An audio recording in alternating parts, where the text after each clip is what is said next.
This is the life we wanted, the life we dreamed of. Hey guys, welcome to the Frank and Crystal Show. This is our very first episode of In Retrospect.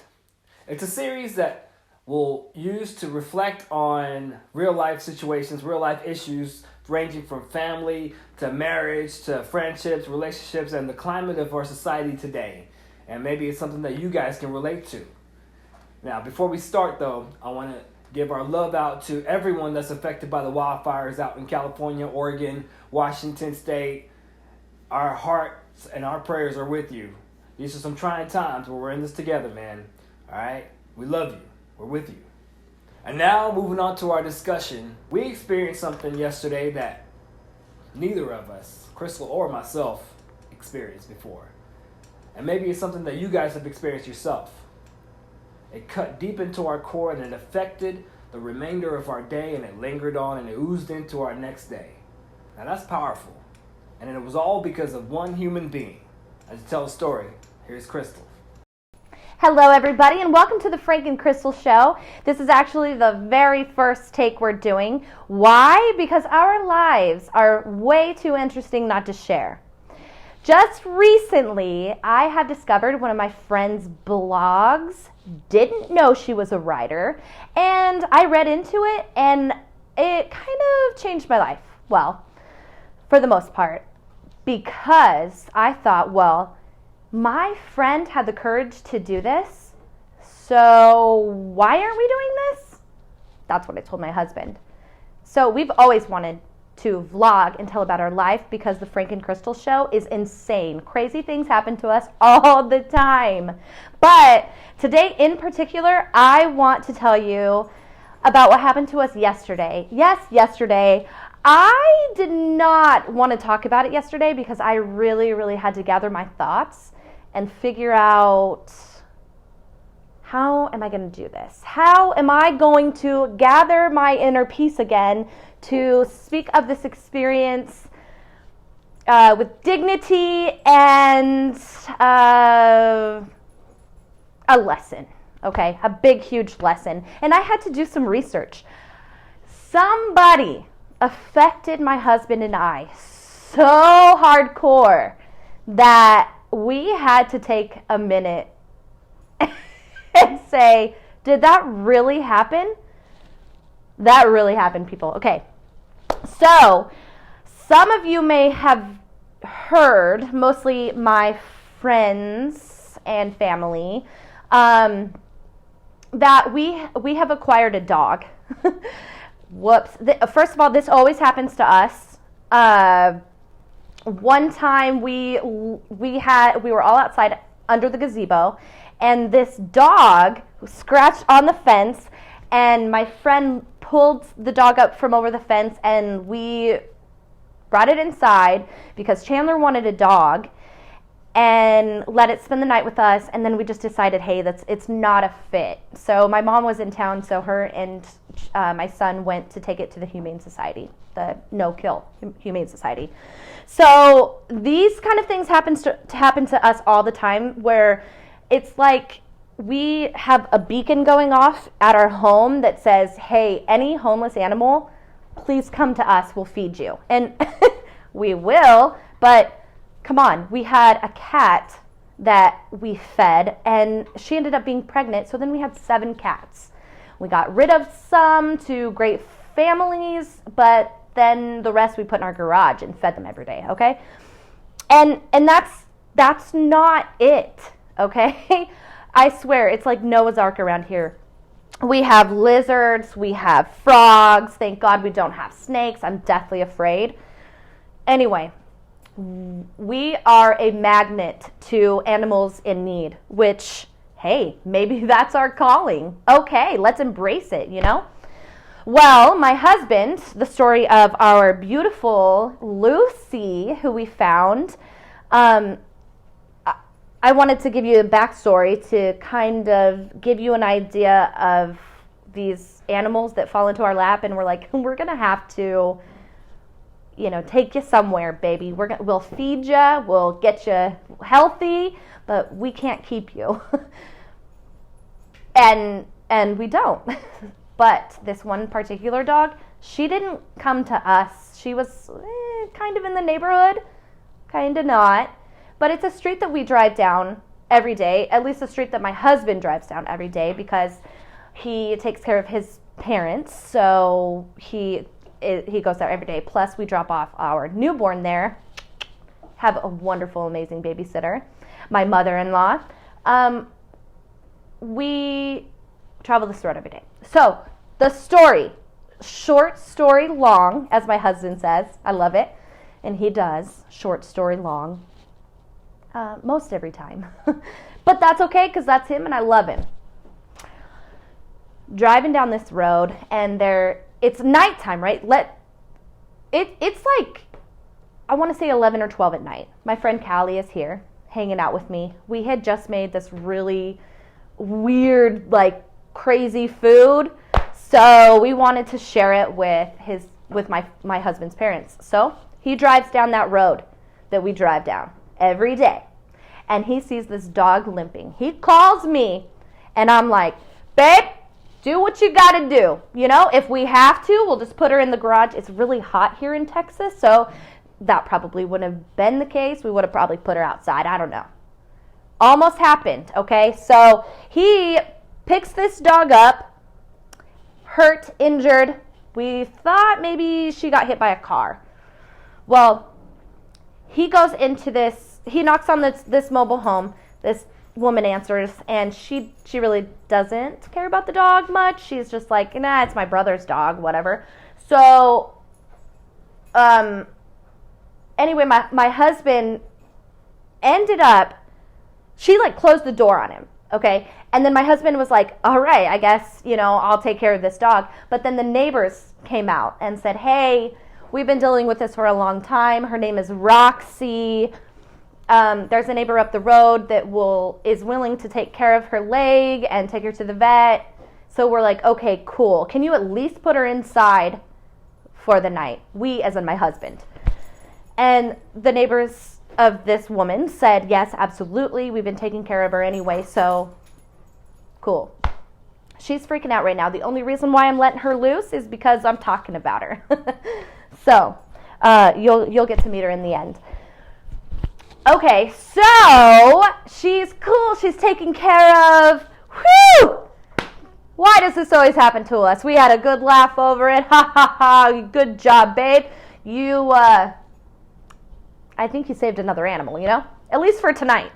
So then time passes, and every time we drive down this road, or my husband drives down this road, we haven't seen her, but I always look for her. Okay, so the one day that we're in a time crunch, I spot her. She's sniffing around almost by the road, and I'm like, hey, babe, is that Roxy? And he looks real quick and he said, yes. Okay, we have our baby in the car, we have our big baby in the car, and we have another big baby in the car, right? So we have our 3 children in the car. And we're like, I get out and I'm like putting on my dukes, right? Because when I see an animal injured, mom's gonna fight, okay? But I know I shouldn't, but I do because I'm so passionate.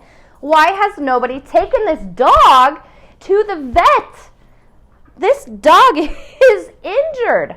So, okay, cool. Nobody is taking care of this dog. I don't care if we're on the property, all right? This dog ran away into our back seat. Yes. Don't care. Don't care. Because why? Nobody has taken care of this dog. Still limping. Breaks my heart. So we put her in our truck and bring her home. Put her in the backyard. It's hot. Whatever. She's used to the heat. So we gave her some food and water. Then keep it moving, right? We got to keep it moving with our lives. So we have cameras up all over. So we watched her. But so she seemed to be happy. And well, we shopped till like 9 or 10 that night. We had to do grocery shopping and fill our fridge up with this wonderful food. And we got her a bed, and we got her a bone and a leash, and we even got her little name tag and everything. I don't know how we knew, but we knew that we were already in love with this dog. So it didn't even take a few hours of being with her. She's so sweet. She's wonderful. She fit this family like a glove. So we're like, well, we'll keep her. So time went on, and we ate. She's trying to eat my son's binky right now after she just chewed my shoe. Wow! No. So, no, lay in your bed. Sorry. So, we get her to the vet on Monday. We got her on Thursday. So Thursday, Friday, Saturday, Sunday, Monday. 4 days later, it's not going to kill her. We know she's got a broken leg because I'm feeling around in there.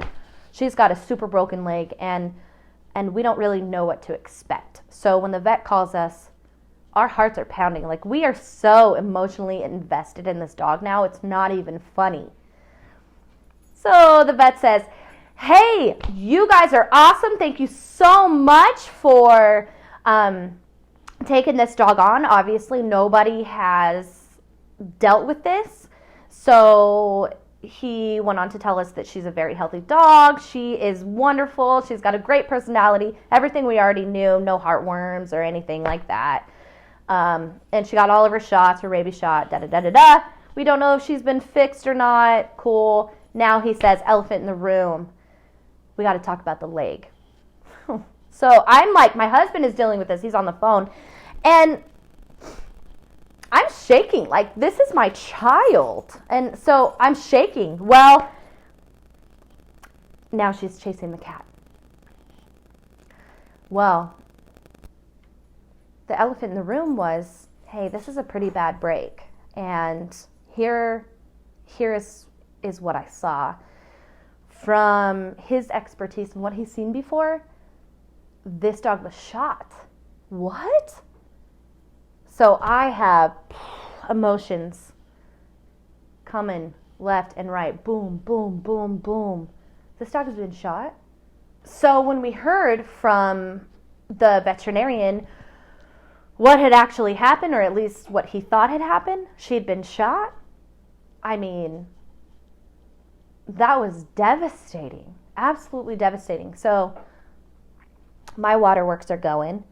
My husband goes to pick up Roxy at the time. Her name was Roxy. We named her Lucy, if you don't remember. And we just loved on her because she is just a wonderful, wonderful dog who's probably chewing up my other shoe right now. I mean, if I wasn't willing to get a pair of my 5 million pairs of shoes chewed up, then we wouldn't have taken this dog on, right? So we have so much love for her. So after the vet told us this, he says, you should immediately go to a specialist and see what they can do for her, if they can save the leg or if they have to amputate it. Okay, so here's the crazy part. And after this is over, I really, really hope that whoever is watching this has learned how to deal with these kind of difficult people, because you're not going to believe it. Okay, wait, just wait. So we immediately make a phone call to my vet, whom I have gone to for 4 years since living in Texas. I have taken my beautiful, wonderful, who's like a child to me, Chihuahua, Sofia, Chiquita Banana Mija la Gato Negra. Don't know what that means. And my cat, Q. That's where I take them, and I love it. They're so wonderful there. Except for this time. We go there check in. Front office is great. First of all, we're so excited that we can go in. We got our masks on. We're ready. We're ready to hear what we can do for our Lucy. How are we going to get her fixed up? We're excited. I mean, it is 4 days later since we heard the bad news, and we are immediately taking action to get our baby fixed up because she is ours now. We got her chipped to the Mahinderatni household. She is ours. So, my heart is pumping even just talking about it. So, we're waiting for the vet to come in. First of all, the vet technician, amazing. She is wonderful. She really, really loved on Lucy, and that's what we love. So then, the veterinarian walks in, and she is, I'm assuming, a young woman, okay? Probably younger than I am, 23, okay? And I swear when she walks in, and I know that everybody has had this kind of an experience before. I know because there's no way that you couldn't have in this life. The air was literally sucked out of the room. She walked in with her face mask, so all we could see was her eyes, her mysterious eyes, her puffy eyes. So I don't know. I don't want to do what she did to us, which is judge. Maybe she was Sleepy Bear. I don't know. But it was awful. She walks in, and I immediately, I don't know where my body should be. Why? I'm like this confident person. I'm like, do you want to switch? What do I do? Where do I go? And so we explained to her, no, even before we explained to her anything, she walks in and says, that's quite an impressive break. And we're like, yeah, I know. So then it kind of sucks because my fight or flight is already going. My limbo system is gearing up to do whatever I'm going to do. Fight or flight. I don't know what I'm going to do in that situation. Hopefully just flight it out of there because I don't want any conflict at all. I don't live that way. I live in peace. Peace, people. I lit an incense and everything. Okay? I live in peace. I don't want any fighting, anything. Whatever is happening in the world right now is oh my gosh, I'm staying in. I don't want to fight. One goal, get this baby taken care of. What can we do? Well, she immediately says, amputation. Wah, wah. Listen. Cool. Amputation. And then she said something about pins. I don't know, because at that point I was I was already suffocating, starting to lose oxygen in my body. And I wish I could remember every single thing that happened, but I'm going to tell you what I did remember.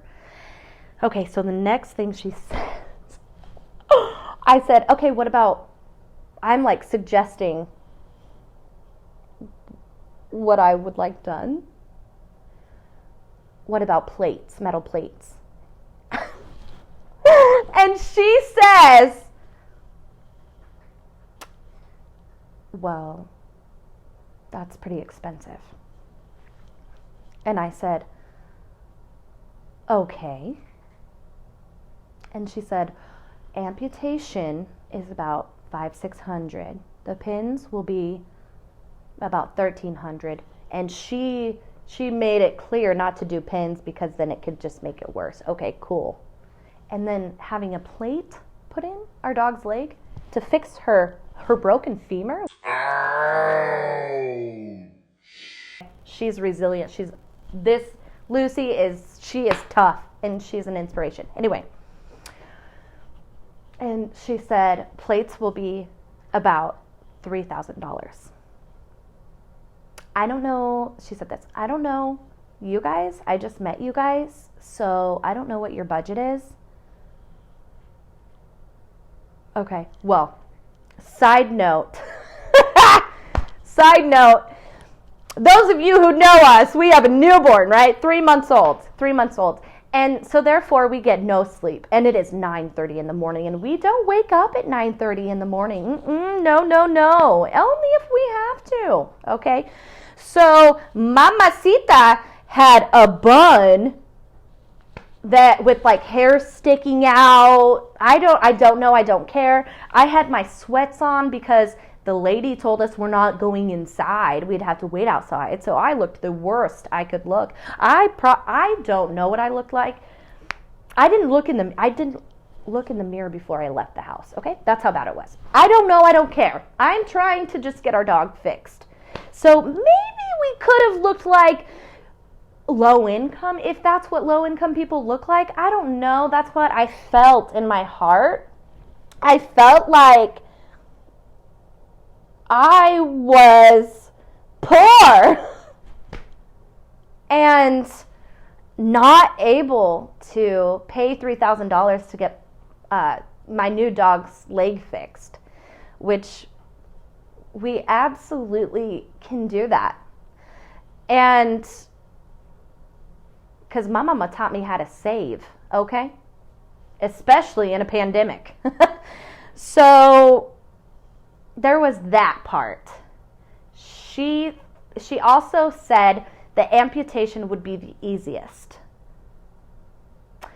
And we are such animal lovers that we don't want to go with the easiest. Cool, she doesn't know it's the first time we met, whatever.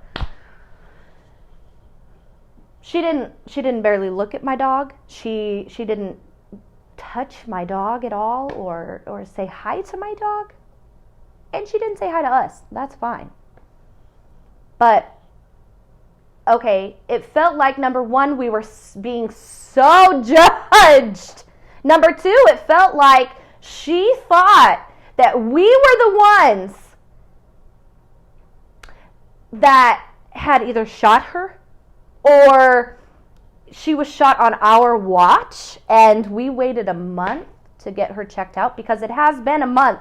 She has had a broken leg for over a month is what the vet said. That's why we were rolling to all these vets because our first vet couldn't do an amputation. He doesn't do surgery. He doesn't do anything like that. So we were strictly there to get a second opinion and move forward, whether or not we could pay for it or not, which we can, shouldn't matter. But I felt so judged. Like, I was so dumbfounded. Okay, so by the end of this experience, this woman said, I'm gonna put a pause to this, okay? We're not getting along. I said, no, we're not. And she referred us to a different vet, which I don't know who we're going to. We called, made an appointment. Oh, but before that, she said, do you guys want any pain meds for her? And we were like, well, we gave her some aspirin. You know, I think she's been feeling fine. She's been running around, which we try to make her stop, but she's a baby and she really loves bones and she throws them up in the air and kind of throws it in herself and then fetches it herself, like if nobody's paying attention to her.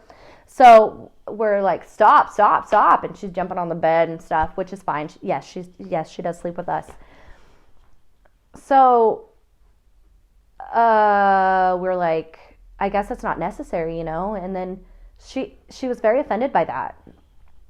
She said, well, if I had a broken leg, I would be in pain.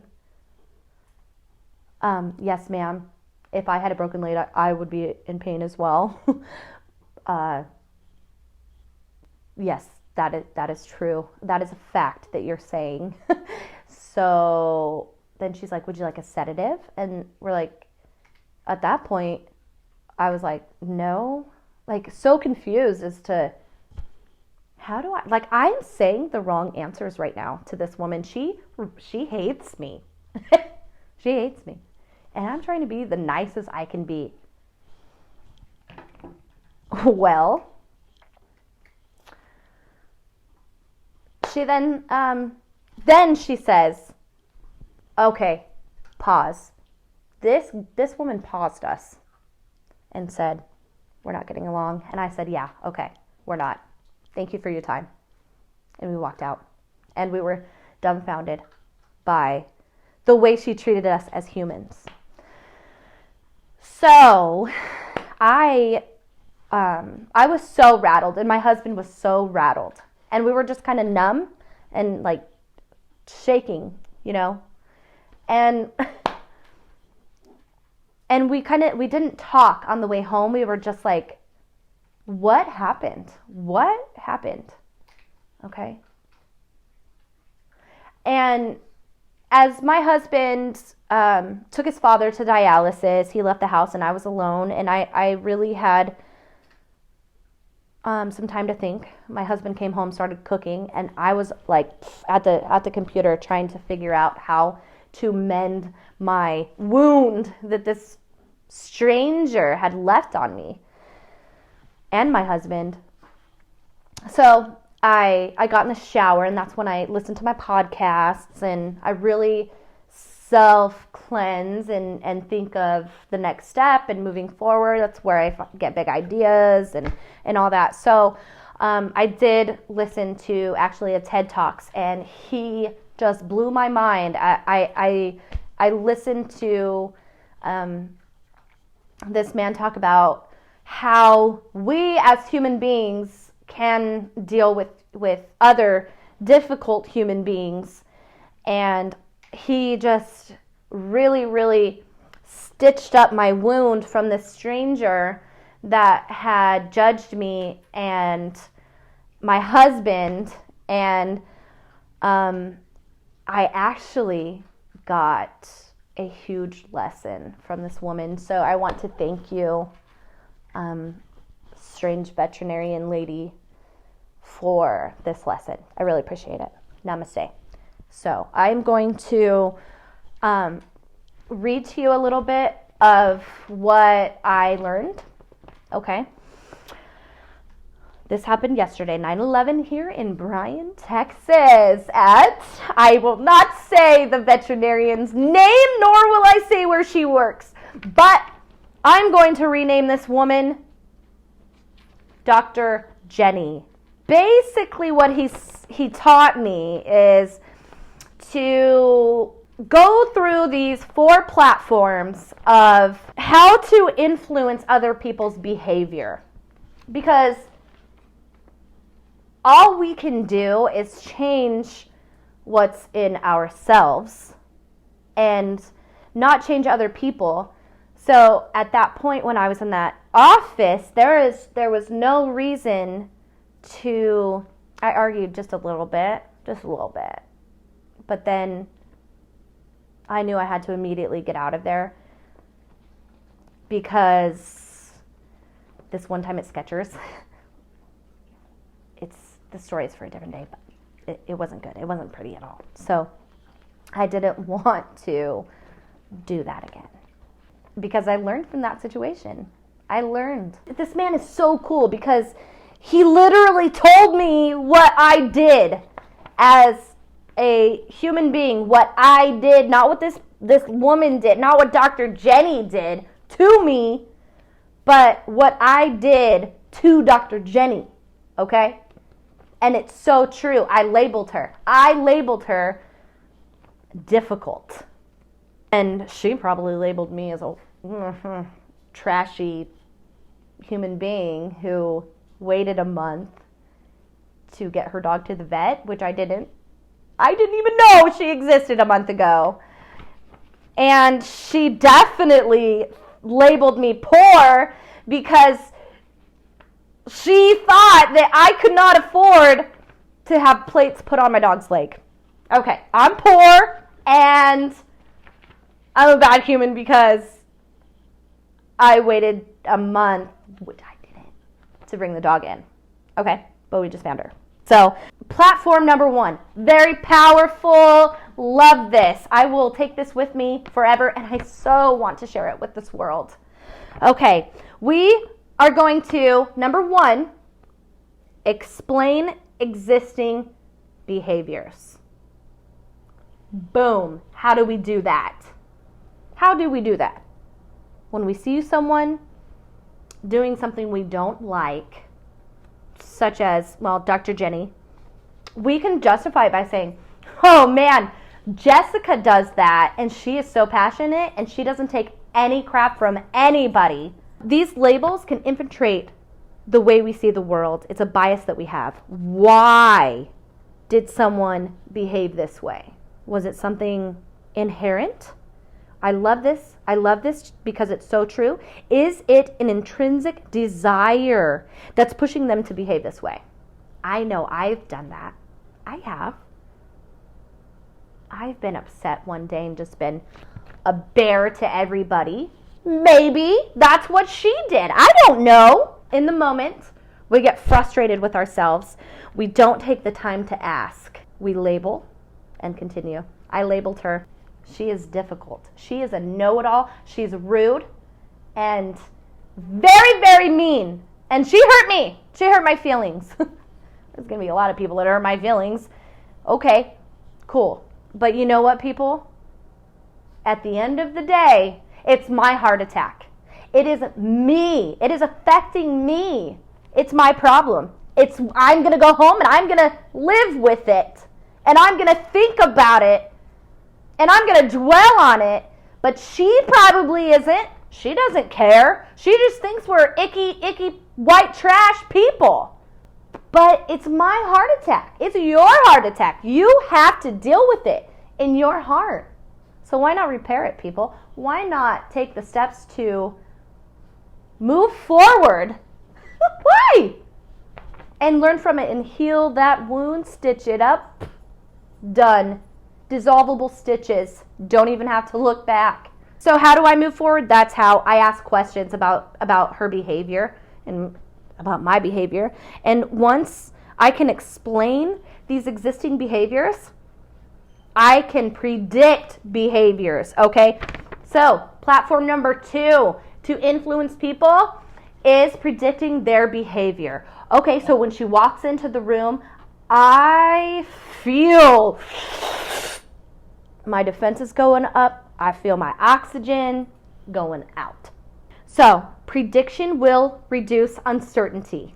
Example, those who work for this veterinarian can predict the daily behavior and reduce anxiety that is felt in the entire office. Do I know that anxiety is felt in the entire office? I mean, I don't know. But if I worked for this woman, I mean, my butthole would pucker every day I saw her because I don't exactly like her face. Okay? Cut that. Do I know that there's anxiety in the office? Not exactly. I just know how I felt when I was in her presence. So if you can predict the behavior, you can increase business, her business, because without us, she wouldn't have a job. She didn't make us pay this time. Good job. I would have, but she said, just get them out of here. I don't know. Do I know that there's anxiety in the office? No, I don't. I don't know much about the office, honestly. I don't know their work environment. Maybe they like her. I don't know. Maybe they do. But predicting behavior can make their day more productive.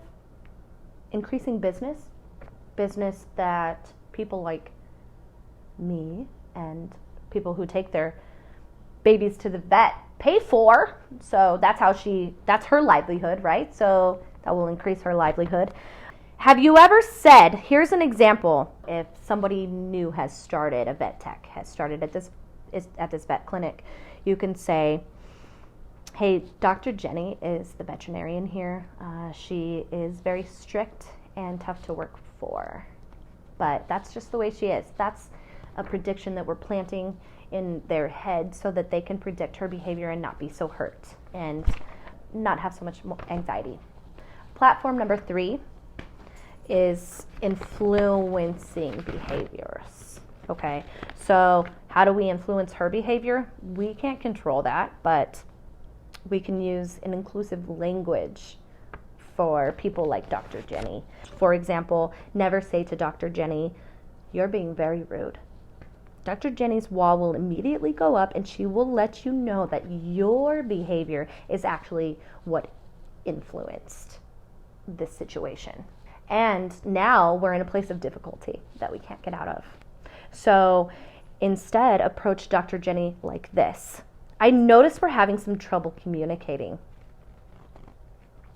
I wish I would have said this. I wish I would have said this. The key word is we're, because communication is a two-way street. We should probably take a look at this a little more effectively.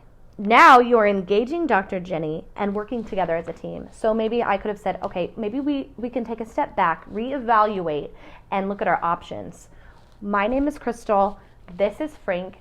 We are married, bringing in this baby that we love, we have fallen in love with. She is a rescue. What are our options? We're willing to hear every single option we have, whether or not it is hard or easy. I could probably leave off the back part, but you know what I mean. Okay.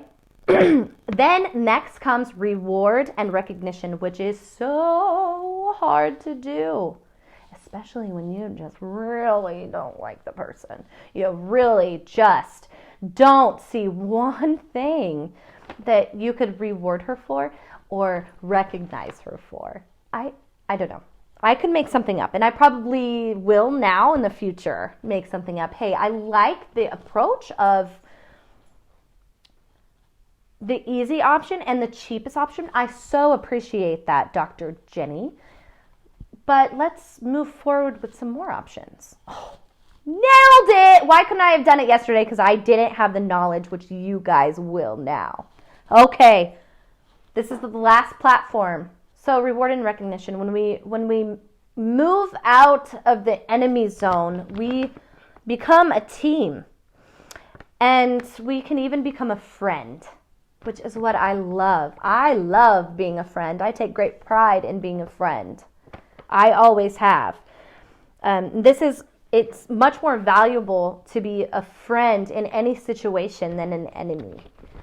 In a business sense, if people like you, then they will spread your business and they will say such great things about your business, bringing their animals in and, hey, go see Dr. Jenny. She's actually amazing. She's wonderful. And really, side note, at the end of this, if I get an apology, I'm not seeking one, then I will totally forgive her. And maybe we can be cool, and maybe I'll go back to that vet.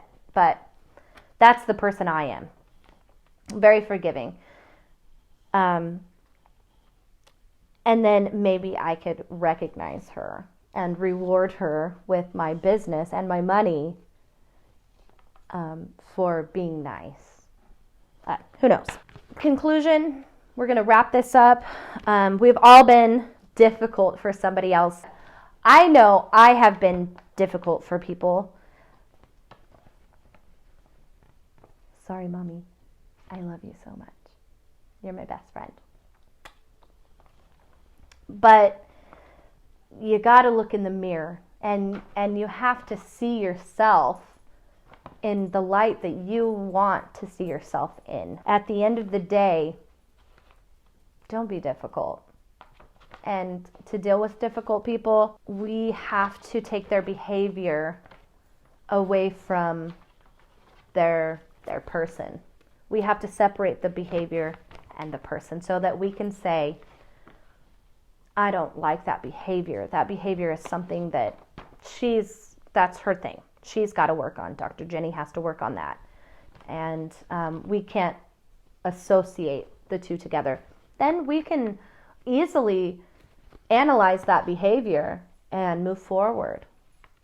And just be at peace with yourself and with the situation that happened, which is today what I have done. Sometimes you have to keep it simple, stupid, and go back to kindergarten, what you've learned in kindergarten, which is treat others how you want to be treated, or count to 10, or take a deep breath. Because then once you take a deep breath, you flood your body with oxygen and you're able to think a little bit more clear. And then your fight or flight system kicks in. The rough part about breathing is your body doesn't know if you're being chased by a leopard or facing a difficult person. So, I mean, if you're being chased by a leopard, you're going to scream and run. But we're not going to be chased by a leopard. So we have time to take a deep breath, fill our bodies with oxygen, and tell our bodies, hey, did you just feel that breath? We're alive. We're not dying. We're alive. Thank you. Thank you for being alive and breathing, body. This situation is okay. It doesn't matter. And you can really analyze what's happening and make a decision from one human to the other human as to what you want the outcome to be. So separate the behavior and tell yourself, I don't like the way this person is behaving, and don't label her. I'm not going to label. I'm going to try not to label anybody. I'm going to try not to label anybody a rude know-it-all. I did label her as that. But I've learned. I'm not going to do that anymore. And it's going to be very hard, but very worth it, because at the end of the day, it is your heart attack. You're the one that has to deal with it. Do you hear my dog eating? My dog's eating.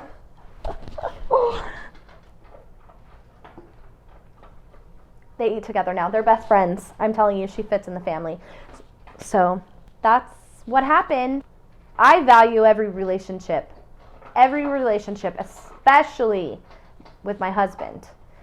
And then my family and my friends and so on. I value every single relationship. And call me crazy, but I value a relationship between my pet's veterinarian, my pet's doctor, because I care about my pets and I care about